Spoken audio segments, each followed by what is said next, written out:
उसका नाम राका सिंह नाम से है, राका बांका।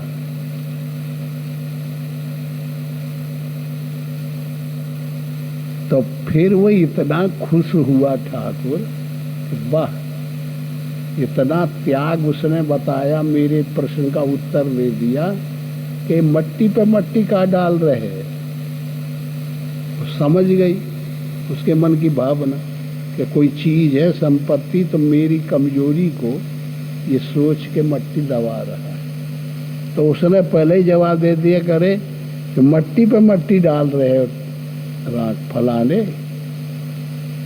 तो उसने पे मारे खुशी के बोला कि वाह, मेरा नाम राका तो तेरा नाम बांका, मानो मेरे से पे आगे निकल गई। वाह, बहुत बढ़िया।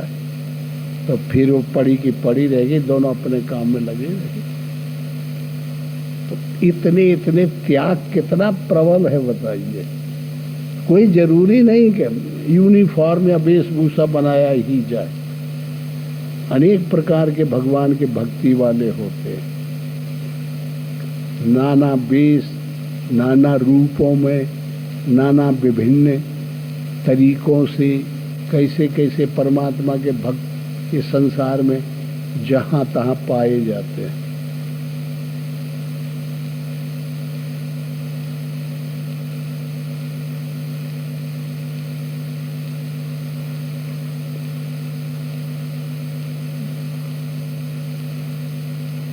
और बड़े बड़े विद्वान धोखा खा जाते हैं ना। अब देखिए, अब व्यास तो भगवान के अवतार थे ना। व्यास जो है भगवान का अवतार माना गया। चारों वेद इन्होंने बनाए, शास्त्र बनाए। लेकिन देखिए, जब सुखदेव इनको प्राप्त हुआ है, कैसी विचित्र कहानी है।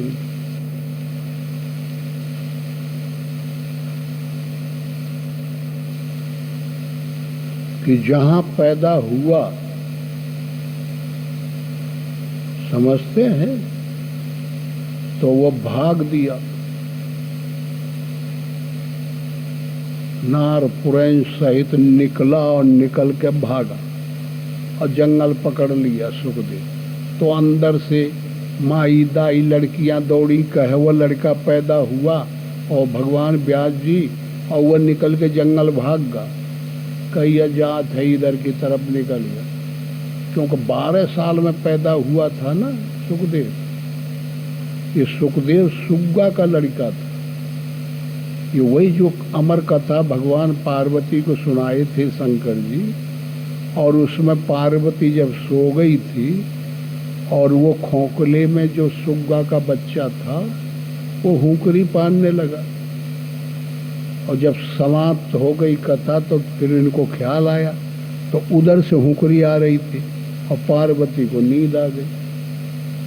तो पूरी कथा, अमर कथा सुन लिया था सुखदेव। तो ये सुग्गा का बच्चा, तो फिर जब शंकर जी ने सोचा कि अरे ये पार्वती जो है तो ये तो नहीं सुन पाई, ये अमर ना हो पाएगी अब, इसीलिए ही सती रही, तो शरीर छोड़ना पड़ा। बार बार छोड़ते हैं फिर प्राप्त करते हैं। इसलिए ये महात्माओं की गतिविधि अध्यात्म दृष्टि से है। तो हुआ क्या कि जब वो भाग दिया जहन्नार पुरैन सहित गिरा, तो सुखदेव जियों के पीछे दौड़े। करे भाई रुक जा, अभी ज्ञान नहीं हुआ, तुम पैदा हुए हो, तब फिर वैराग्य के लिए जाना, त्याग करो। और वो सब पूरी अमर कथा सुन चुका था। 12 साल मारे डर के गर्म में बैठा रहा, निकलते ही नहीं रहा। और जब निकला है तो जोर से भागा। वो सब जानत रहा, अंत की और आदि की और शुरू की बातें। तो दौड़ते ही चले गए, मुंह छूटे ना। तो घोड़ जंगल में निकल गया वो। तो फिर चिल्लाते हुए सुखदेव सुखदेव रुक रुक। तो सुखदेव ने सोचा कि ये इतने बड़े ज्ञानी हैं, हमारे पिता और इतनी मूर्खताएं कर रहे हैं कि समझ नहीं रहे हैं, तो कहीं इनको समझाना चाहिए। तो क्या किए कि एक बहुत बड़ा पेड़ मिला पीपल का, तो सुखदेव परकाया प्रवेश कर गए, अपनी काया छोड़ के पीपर में प्रवेश कर गए। तो पीपर बोलने लगा। तो कुछ ही देर में ये क्रिया जब उनकी हो गई तो व्यास जी आए उसी रास्ते से, तो पीपर बोलने लगा, व्यास भगवान प्रणाम, मैं स्थावर वृक्ष पीपल हूँ, आपको प्रणाम कर रहा हूँ। बोले भाई प्रणाम प्रणाम, खुश रहो, आशीर्वाद। बात क्या है कि बात यह है कि आप जो है थोड़ा बैठ जाएं, मेरे कुछ प्रश्न हैं, उनका आप उत्तर दे दें। कह बोले अरे तो ही प्रश्न का और उत्तर की पड़ी है, हमारा लड़का भागा चला जा रहा है जंगल, हम घबरान है, परेशान है, उसमें का बच्चा मिल जाए। कह ये आप फुर्सत रहिए, मैं राजा हूँ वृक्षों का, जंगल का, पीपर का वृक्ष, इसलिए मैं जहाँ भी होगा वहाँ से मंगवा दूंगा, ये गारंटी मेरी है। आप बैठ जाइए, मेरे प्रश्न का सुन लीजिए और उसका उत्तर दे दीजिए, फिर मैं मंगा के दे दूंगा तुम्हारे लड़के। कह यार यह तो बहुत अच्छी बात है, मैं कहाँ खोजी हूँ, बुढ़ा आदमी दे दे तो फिर बता फिर। तो कह बोले थे सुनो, एक कोई बहुत बड़ा आदमी बड़जिया घोड़े पर बैठ के निकल के जा रहा था, एक बहुत बड़ी सिटी पड़ी, उसके किनारे एक बहुत बड़े राजा का कोई महल दिखाई पड़ा 7 खंड का, उसके ऊपर एक लड़की अपना नहा रही थी और नहा के केस सुखा रही थी। तो हमेशा लड़कियां पानी को झाड़ती रहती हैं, ऐसे ऐसे करती हैं। तो मुझे ऐसा भ्रम हो गया कि मुझे बुला रही है, तो मैं निकल के दूर से जा रहा था, रोड है रोड, तो मुझे समझ में आया कि राजकन्या मुझे बुला रही है। तो मैं घोड़े को कहीं अच्छी जगह बांधा और निकल के एक बड़े आदमी, और वो बड़ा आदमी था जो घोड़े वाला था, तो इसे जाना चाहिए भाई, लड़की मुझे बुला रही है, ऐसे करती थी ना, तो उसको यह हुआ कि मुझे बुला रही है। तो गेट पे गया, वहाँ पुलिस मिली, सिपाही मिले, उन्होंने कहा बोले तुम कहाँ जाते हो, इधर अंदर जाने मना है, क्योंकि पहले होते का जहाँ तहाँ बहुत राजाएं होते थे, और एक राजा दूसरे को लूट लपट के नहीं, जवान लड़कियों को अपहरण कर ले जाते, शादी कर लेते थे। कोई अच्छी मानवीय व्यवस्था पहले नहीं थी, इस तरीके से बड़े सुरक्षित और लड़कियों को अच्छे ऊपर रखते थे जहाँ कोई पहुंच ना पावे। तो जवान लड़की थी, तो उसने डांटा कि भाई अरे हमारे समकक्षी हैं, हम भी एरिया के राजा हैं, ये भी हैं, अब हमको बुला रही है लड़की, हम जा रहे हैं वहाँ, तुम साले छोटे मोटे नौकर हमारे बीच में बोलते हो। डांट दिया तो वो सहम गए और वो निकल गया, सीढ़ी चढ़ते हुए 7 खंडे पर ऊपर पहुंचने लगा। इससे वो डर के सिपाही भाग के राजा के पास गए और उन्होंने रिपोर्ट डाल दी कि सरकार, एक आदमी बड़े आदमी का जैसा हुलिया है और वो कन्या के पास ऊपर चढ़ गया, हमारा कहना नहीं माना और क्या किया जाए, जबरदस्ती हम लोगों को डांट डूट के निकल गया। तो उसने कहा प्रिस्टांटू बोल दिया, जो कंपनी उनकी सेवा में लगी हुई थी, सबको बुलाया और कहा बोला भाई घेर लो, क्या बात है, कैसा आदमी है, पता लगाओ, चारों तरफ से घेराव करो, मिलिट्री को लगा दी। तो लड़की ये सब अध्ययन कर रही थी ऊपर से, और वो जब लड़की के पास पहुंचता है तो उसने कहा अरे बेवकूफ़ तू कहाँ आ गया यहाँ, हम तो नहाए थे, अपने केस सुखा रहे थे, तुम्हें बुलाया थोड़ा ही है। तो वो सही आदमी था, उसके मन में कोई गलत विचार नहीं था, इसलिए उसको बड़ा दुख लगा कि हे कन्या मुझे बचाओ, मैं बहुत बड़ी गलती कर चुका हूँ और मैं बिल्कुल राज अवहेलना करके और तेरे पास यहाँ आ गया हूँ और निरर्थक मेरा दोष है, तुमने बुलाया नहीं और मेरी रुचि ये हो गई कि तुम बुला रही हो, मुझे ऐसा प्रतीत हुआ, तो मुझे बचा लो किसी ढंग से। तो कहे हम नहीं जानते बचाना, क्योंकि हमसे पूछा गया है तो यहाँ कोई नहीं आया, मैंने उत्तर दे दिया है। तो बहुत रोया गाया, बहुत दुखी हुआ। तो थोड़ी राजकन्या की दया आई। तो जानते हैं पुराने महल ऐसे ढंग से होते थे कि ऊपर के संडक जो बनते थे, टट्टी घर बनते थे, वो नीचे डायरेक्ट पड़ता था। तो हर एक जगह से निकाल के ना, और पीछे की तरफ टीन वीन लगा देते थे, वहीं से भिस्ती और जो है ये भंगी लोग साफ करते थे। मल का केंद्र बना रहता था, गिरता रहता था, जरूरी नहीं कि जल्दी जल्दी हो जाए। इतनी व्यवस्था, इतनी खोजबीन इन सब विषय में नहीं थी।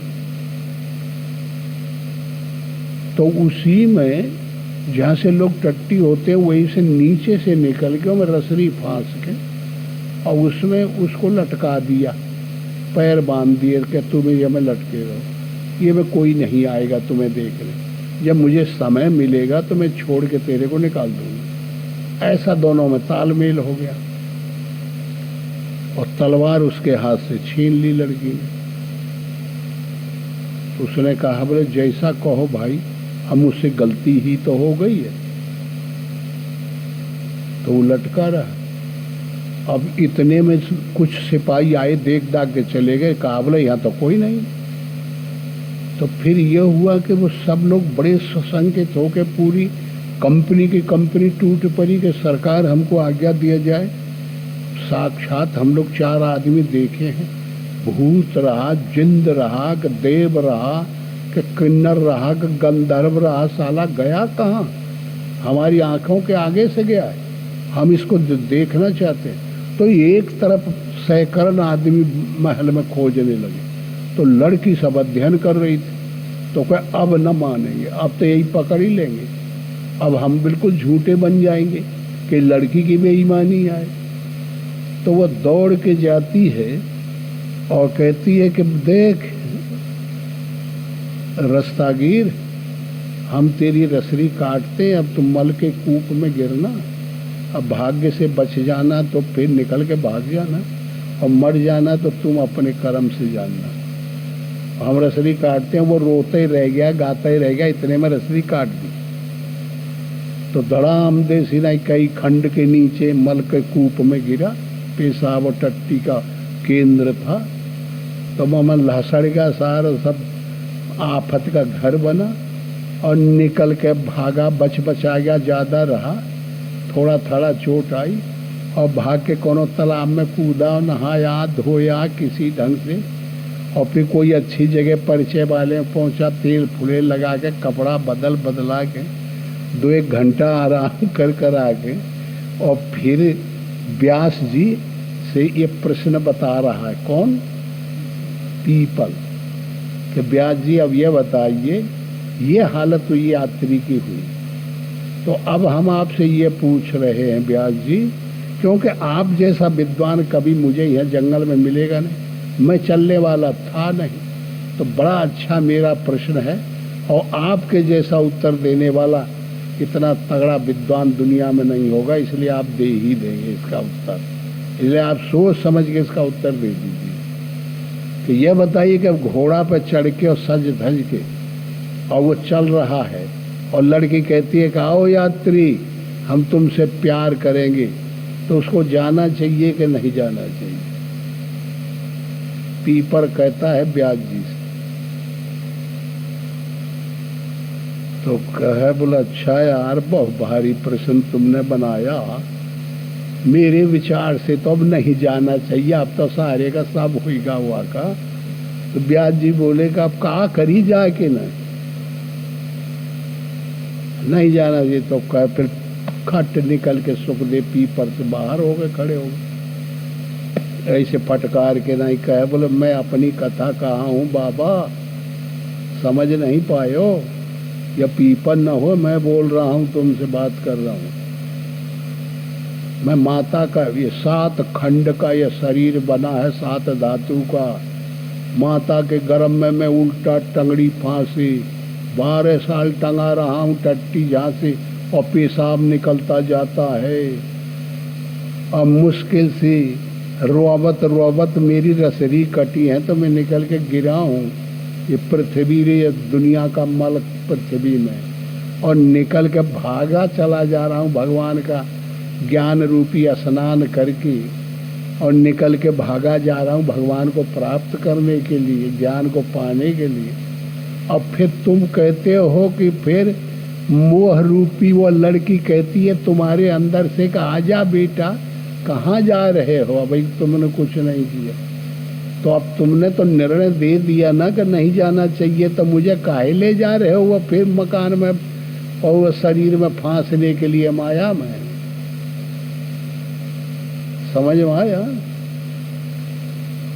तो सुखदेव अपन लाजवाब होके रह गए। अरे बाप रे बाप, हम कहा जाने कि तू हमसे भी ज्यादा ज्ञानी हो गया है। जा भाई, अब तुम जाओ अपना काम करो, हम अपना काम करें। तो सुखदेव जंगल पकड़ लेते हैं, ये फिर इधर लौट जाते। तो ऐसी ऐसी कहानियां जो है शास्त्रों में भरी पड़ी है, तो इनसे बड़ी शिक्षा मिलती है कि भाई हर प्रकार की चीज है। यही तो हाल है जीवात्मा का। हाँ, अच्छा हो गया, 8 बज गए। प्यासे को पानी पिला दे, भगवान को न जानने के लिए भगवान को जना दे। कहीं भटकत भटकत बुरी हालत में है, उंगली पकड़ के लाके रास्ता चौराहे पर खड़ा कर दे। ये जो काम करते हैं वो भगवान कहते हैं गुरु के द्वारा कि अवधू हमको वो प्रिय है। ये हेडिंग हुआ शीर्षक। अब इसके पद हैं, क्या पद हैं? 3। हाँ, कौन सा है पहला? घर में जोग भोग घर ही में, घर तज बन नहीं जाबी।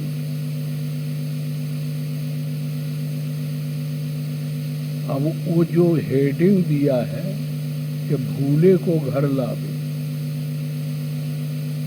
अब उसी पे ये भी चलेगा, ये पद उसी पे बैठते चले जाएंगे। घर कहते हैं आत्मा को, बाहर कहते हैं संसार शरीर के परिवार को। समझ में आ रहा है? तो जिसका मन आत्मा को पा गया है तो वो तो घर, और जिसका मन आत्मा से हट के संसार के पदार्थों में लग गया है वो बाहर।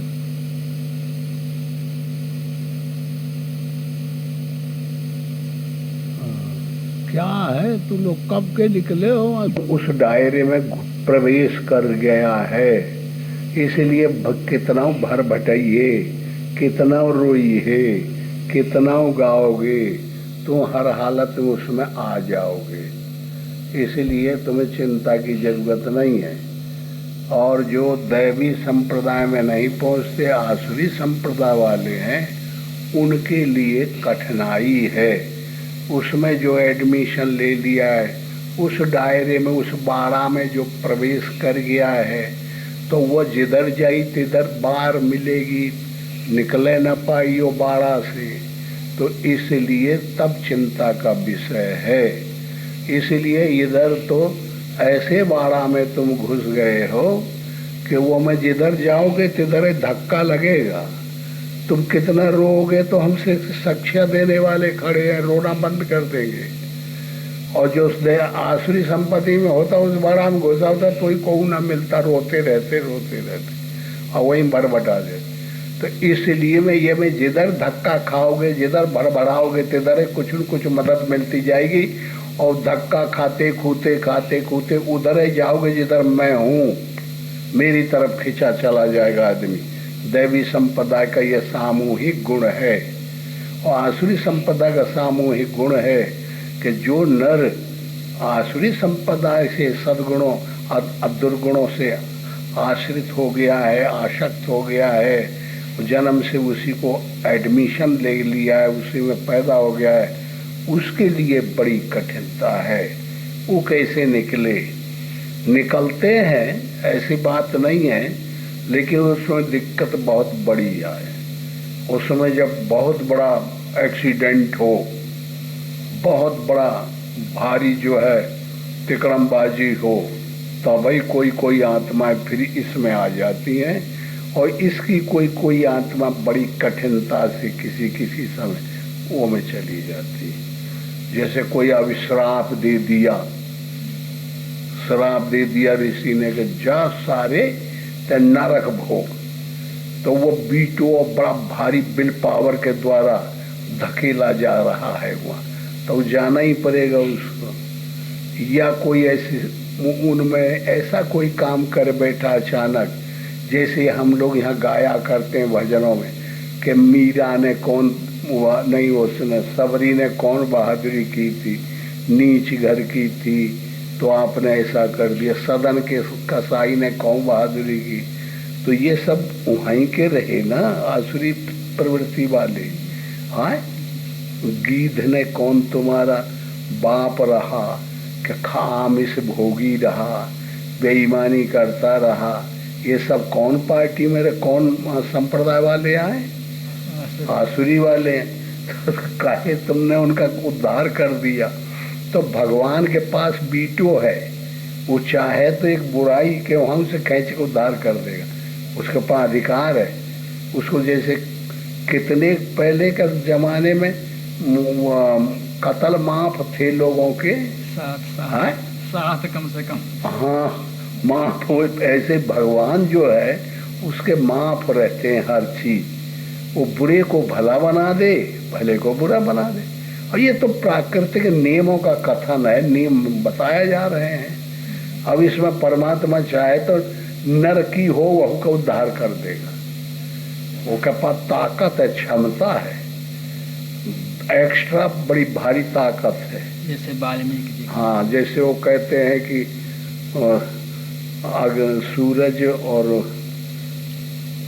अगर समरथ का नहीं दोष गोसाई है, रवि सुरसर की नाई। अब बताइए कि रवि और पावक, अब वो आ जाए चक्कर में गर्मी के तो मार डाली ना सूरज को, रोकी वही अग्नि में को पैर घुस गया तो मर जलाई ना डाली ना, उसके पास ताकत है। और गंगा जी में कूद पड़ा तो नहीं तैरना जानता है तो फिर मर ही ना जाएगा। हाँ, क्योंकि पानी का धर्म है, तो बहा ही ले जाएगा। तो इसी ढंग से ये सब बड़ी भारी विचित्र ढंग की कहानी है ये जो धर्म, ये शास्त्रों की, ये महात्मा लोग ये में विशेष जानकारी आ जाती है। इसीलिए गुरु लोगों की तारीफ करते हैं कि महात्मा जानते हैं तो उनके पास जाए, उनके पास जाए। परमात्मा भी हर जगह यही कहते हैं कि मैंने महात्माओं से सुना, महात्माओं से सुना। तो इसका मतलब ये होती है महात्मा परंपरागत वाले हैं, वो उसने उसको दे दिया, उसने उसको दे दिया, उसने उसको दे दिया। तो जब से परमात्मा चला रहा तब से उनके मानने वाले चले आ रहे हैं। इसलिए मानने परमात्मा अपने दासों को अपने से बड़ा मानता है। राम से अधिक राम कर दासा, क्योंकि परमात्मा को तो वही जिंदगी दिए हुए हैं ना। अगर वो ऐसा प्रचार कर दें कि परमात्मा खो जाए तो ऐसा स्वरूप बनाए हुए हैं महापुरुष कि परमात्मा को अजर अमर स्थापित किए हुए हैं। इसलिए अपने पुरखाओं की तारीफ करना परमात्मा का धर्म ही नहीं है ना। सातम मैं मोह देखा, मोह से अधिक संत कर लेखा। तो बस ऐसे ही हम लोग सीखते सीखते यही बातों से तो ये समझ आ जाती है। इसलिए बार बार बार बार हम लोग रिपीट करते रहते हैं, पढ़ते रहते हैं, रगड़ करते रहते हैं, तो फिर अखाड़े का लतमार पहलवान हो जाता है। अखाड़े में जो जाता है ना, पहले गधेड़ रहा साथ वो खड़ा करे, अच्छा चल लड़िए कुश्ती ऐसे, तो वो लड़े तो वो कला जंग मारे तो टंगड़ी मारे तो झट गिरा दिया था, और वो के पास कुछ नहीं बनता रहा।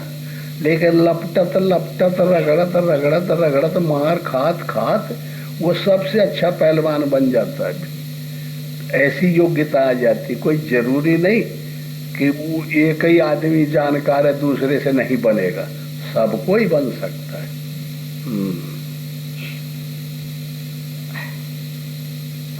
हे अर्जुन, इस लोक में भूतों की सृष्टि यानी मनुष्य समुदाय दो ही प्रकार का है। एक तो दैवी प्रकृति वाला और दूसरा आसुरी प्रकृति वाला। ये दो कुटुंब हैं ये पृथ्वी में, दो जाति हैं, दो शुरू से ही शुरू हुए, एक आसुर और एक दैवी। दैवी जो देने वाले, आसुरी जो लेने वाले। दैव और दानव ये दो प्रकार की दैन हैं। एक वो हैं जो परमात्मा को मानते हैं, और एक है जो परमात्मा को नहीं मानते हैं। सब कुछ हम ही है। ये तो संसार में कोई है नहीं, ये शून्य है। इसमें ये क्रिया ऑटोमेटिक है कि आदमी पैदा हो जाते हैं, बढ़ते रहते हैं। बिया कितना छोटा है बटका, और देखिए वो कहीं जमीन मट्टी पा जाए और पानी का अंश पा जाए तो कोई इतना बड़ा दरख्त हो जाता है। तो वो कहाँ से इतना मटेरियल पा गया, वो इतना बिया, इतना पदार्थ कहाँ से पा गया। एक एक बटका वृक्ष कम से कम नहीं होगा तो हजारों टन का होगा ना, तो कहाँ से वो खींच लिया, इतना मैटर कहाँ से पा गया। तो इसी तरीके से, और फिर वही पदार्थ गिरेंगे जमीन में, उस पेड़ फिर ध्वस्त हो जाते हैं, तो फिर पृथ्वी बढ़ती जाती है ना। है उसी को पानी बरसता है तो वही खींच के यहाँ से वहाँ पहुँचा देता है, वहाँ का वहाँ पहुँचा देता है। एक जगह कुआं खोद डालता है, एक जगह टीला बना देता है, एक जगह पहाड़ बना देता है।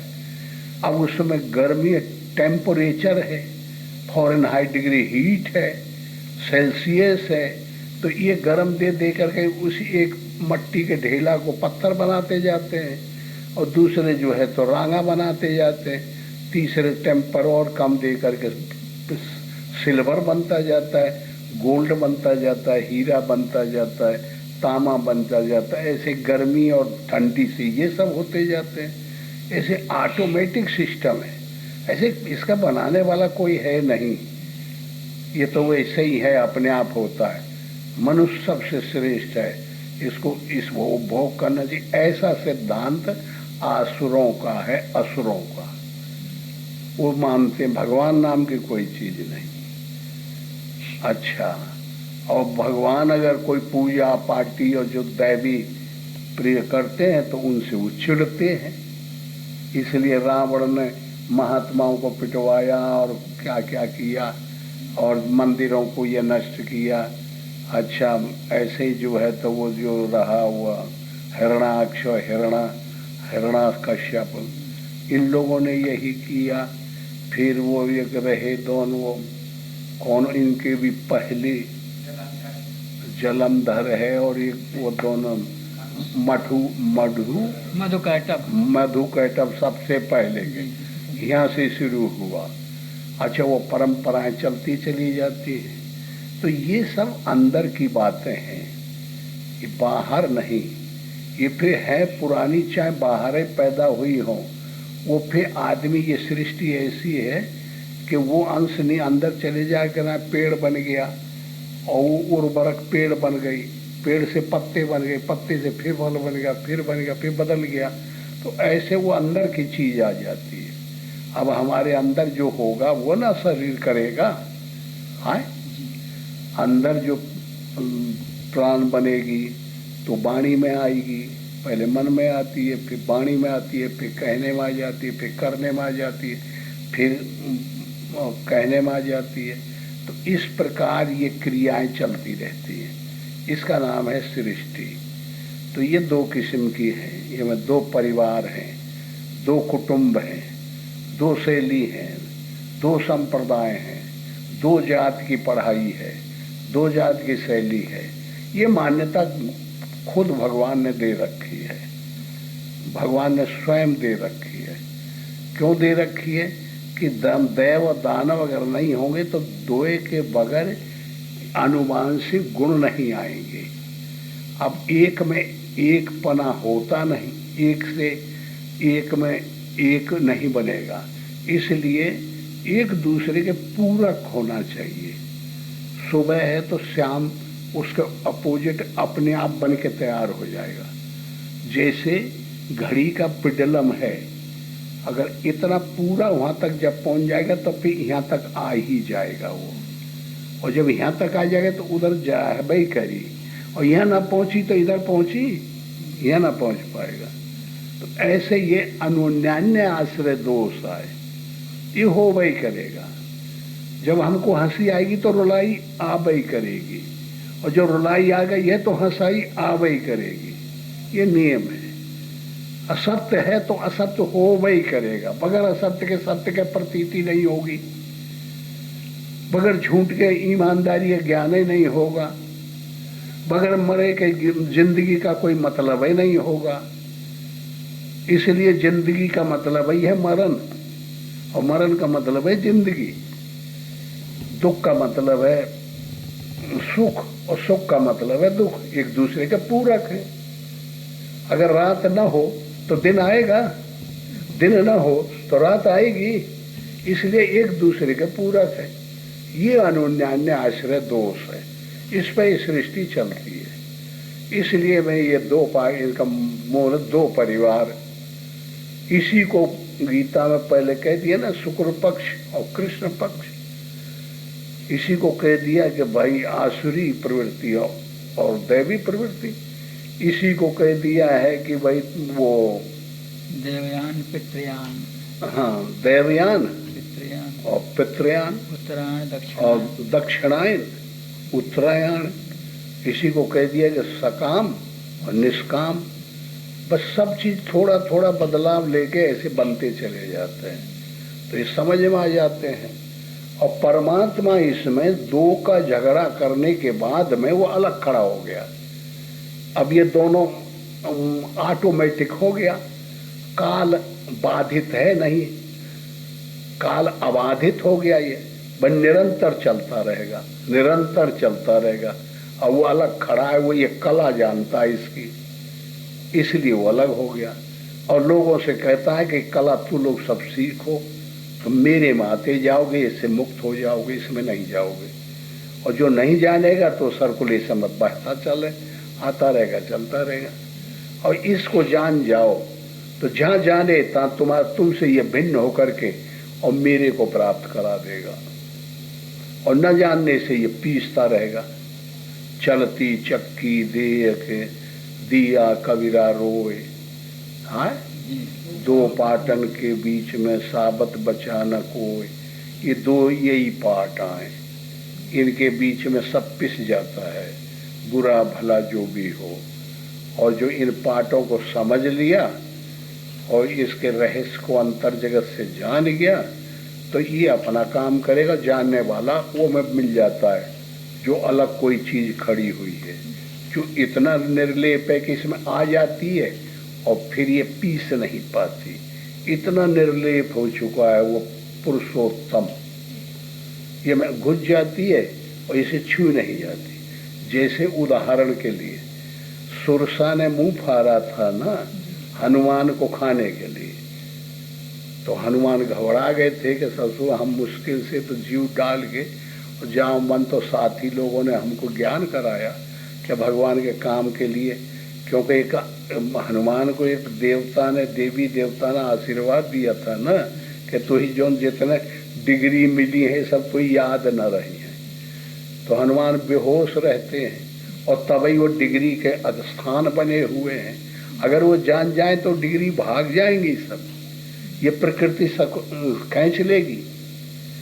इसलिए उसको वो सबसे बड़ा, वो देवी बहुत उत्तम काम कर गई।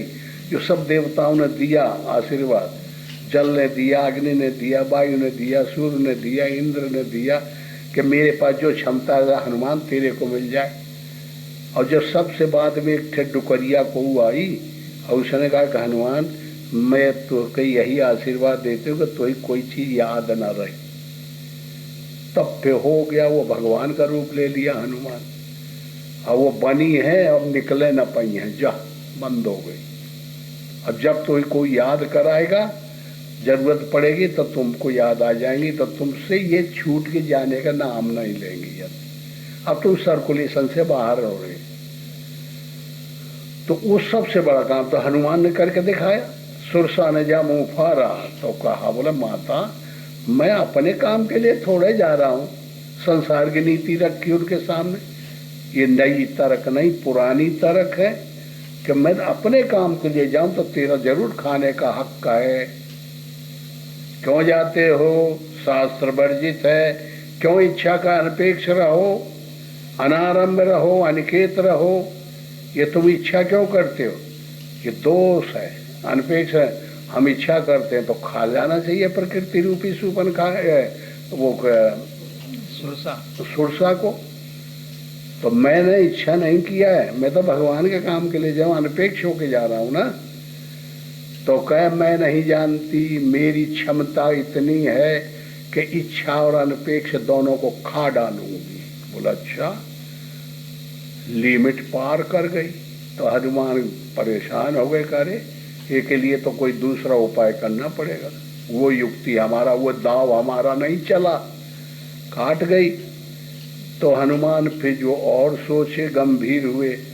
तो कहा अच्छा भाई खा ले, चल होगा। स्वीकृति देती तो उपाय मिल जाएगा, अगर न देते तो न उपाय मिलता। खाओ। तो मुंह बढ़ाया खाने के लिए, तो मुंह बढ़ाया तो हनुमान बढ़ गए। तो मुंह से बड़े हो गए तो नहीं पाया, फिर मुंह और बढ़ाया, फिर और वो बढ़ गए, और बढ़ाया और बढ़ गए। जब अत्यंत बहुत मुंह बढ़ गया तो वो खट हनुमान जी इतनी स्पीड से मच्छर के जे बराबर हो गए और जाके मुंह में गए और छोटी आंत में गए, स्टोमैक में गए, छोटी आंत में गए। छोटी आंत में जहाँ प्रक्रियाएं होती हैं, पैंक्रियाज चलती है और लीवर चलता है, वहाँ सब क्रियाएं होते हुए फिर उनको देखते दागते बड़ी आंत में चले गए। बड़ी आंत में हो गए, घूम घाम करके निकल के ना आगे हाथ जोड़े खड़े हो गए इतनी स्पीड से, क्योंकि इतना मुंह फट गया कि जब तक वो बंद होए तब तक वो सब काम करके बाहर निकल के खड़े हो। ये उपाय जिसके पास हो जाए वो माया को उल्लंघन कर जाएगा, क्योंकि माया इसको जानती नहीं है, इसलिए परमात्मा को पकड़ में नहीं ला पाती, इतना बारीक है। हाँ, तो बस तो फिर हार गई, सुरसा हार गई और हनुमान जीत के हार के नहीं जीत गया और सुरसा जीत के हार गई। समझे? ऐसी हार होती है, ऐसी जीत होती है। और फिर हनुमान जी भगवान का नाम लेके आगे निकल गए। तो हनुमान कहते हैं वैराग्य को, वैराग्य हमारे अंदर ऐसा हो कि संसार रूपी समुद्र को और तर जाए। शरीर की जो प्रशक्ति माया है, सुरसा शरीर में रहने वाली अस्थूल वाली, उसको हम ऐसे हरा दें। और सूक्ष्म शरीर वाली जो सांख्य की है, जो पानी में रह के परछाई पकड़ के खींचती थी, संकल्प पकड़ खींचती, उसको हम मार डालें। जब आगे जाते हैं तो वो सूक्ष्म वाली मिलती है, तो वो क्या करती है, परछाई पकड़ खींच लेती है कि दूसरे विषय की कल्पना कर रहे हैं, हम भजन कर रहे हैं। और वो वेव आया, आकाश में दौड़ा ना संकल्प वेव, तो वो हमारे ब्रेन में घुस गए, तो हमारी कल्पना हो गई, तो हमने जाके विषय कर दिया, तो मर गया हनुमान। हाँ, यही विद गगन चरखाई सदैव वो राक्षसी और संकल्प से पकड़ पकड़ के साधकों को खा डालती थी।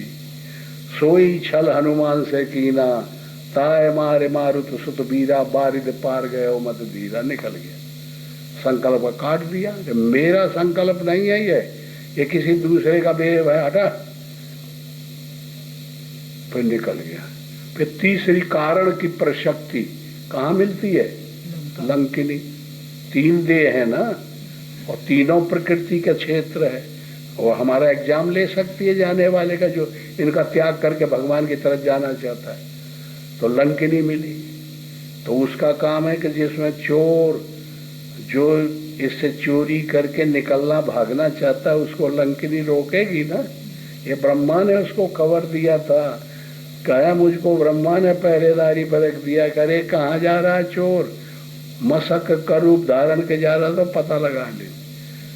तो हनुमान देखा, आंख किया ना, धक्का मारा, एक मुक्का तो झट एक जवड़ा टूट गया, तो माँ खून है, खून निकल पड़ा। अब जबड़ा टूटे, खून निकल रहा है और वो खुश हो रही है और कह रही है कि धैर्य तुलाय अंग तूल नताय सकल मिले जो सुख सत्संग में मगन हो गई, और यहाँ जबड़ा टूटा पड़ा है। यह समझ में आवत है क्योंकि तो इस प्रकार की विद्या की बातें घुसेड़ के गोस्वामी जी महापुरुष लोगों ने और साधकों को उठाने का उपाय किया है। ऐसे ऐसे जो समझते जाते हैं, अपने में लेते जाते हैं, वो निकलते चले जाते हैं। फिर वो शक्ति का दर्शन होता है, फिर विकार वहाँ दिखाई पड़ते हैं, सोते हुए जितने मोह काम क्रोध सब देखा हनुमान, और फिर शक्ति को देखे कि वहाँ पड़ी हुई है, ये तो इनके परवश हो गई है। फिर उपाय खोजा, तरीका खोजा, फिर शरीर को त्याग कर दिया। ये शरीर रूपी लंका, आशक्ति रूपी लंका, शरीर में आशक्ति है, फिर इसको जला डाला, त्याग किया। त्याग से जो है पाप जल गए अंदर के जो खराबियां थी, और फिर जा कर के नहीं, और फिर सीता से प्रणाम किया और कहा बोले वह चीना दे दो जो राम ने दिया था, बस मैं अभी आपको ले जाता, लेकिन अभी ये पूरी प्रक्रिया हुई नहीं है, पूरी जो भगवान ने लीला करना है वो स्वयं आएंगे तभी ले जाएंगे। तो आप एक चीना हमको दे दीजिए जिससे भगवान ये मान जाए कि हाँ सही में हनुमान गया था और सही बोल रहा है। तो जूड़ा निकाल के ना अनेक जन्म की जानकारियां बांध के हनुमान को दे दी। तो वह जानकारी भगवान को वहां दे दिया, तो प्रतीत हो गई राम ने कि भाई ठीक ये तो पता लगाया वाह हनुमान। तो हनुमान के ऋणी हो गए। सीता ने कहा हनुमान मैं तुमसे ऋण, ये ऋण नहीं चुका सकती। राम ने कहा कि हनुमान मैं तेरे को ऐसा ऋणी हुआ हूं कि तेरा ऋण मैं कभी चुका नहीं सकता। अब बताइए, अब रामायण के ये सबसे उत्तम पात्र हैं, सीता, राम, भरत, और तीनों को ऋणी बना दिया। तो वैराग्य है, ये त्याग है, त्याग की महिमा है। संसार तो त्याग रूपी तलवार से काटा जाता है, आया है ना। हाँ, त्याग होना चाहिए। और अनुराग है, अंगद चरण कमल चापत विधिनाना, हाँ अंगद हनुमान, बड़े भागी अंगद हनुमान, बड़े भागी चरण कमल चापत विधिनाना। अंगद कहते हैं ये अंग शरीर गदगद हो जाए, अनुरागित हो जाए, अश्रुधारा आ जाए, रोमांच खड़ा हो जाए, इतनी अनुराग में पूरित होना चाहिए और वो कंटिन्यू बन जाए, वो हनुमान हमेशा रहने लगे। और कभी कभी आता है तो अंगद, और जो लगातार बन जाए तो हनुमान। ये दो बंदर ब्रह्म ज्ञान की जरूरत है, तब फिर सब ठीक हो जाएगा। अच्छा, ओम श्री सद्गुरुदेव भगवान की जय।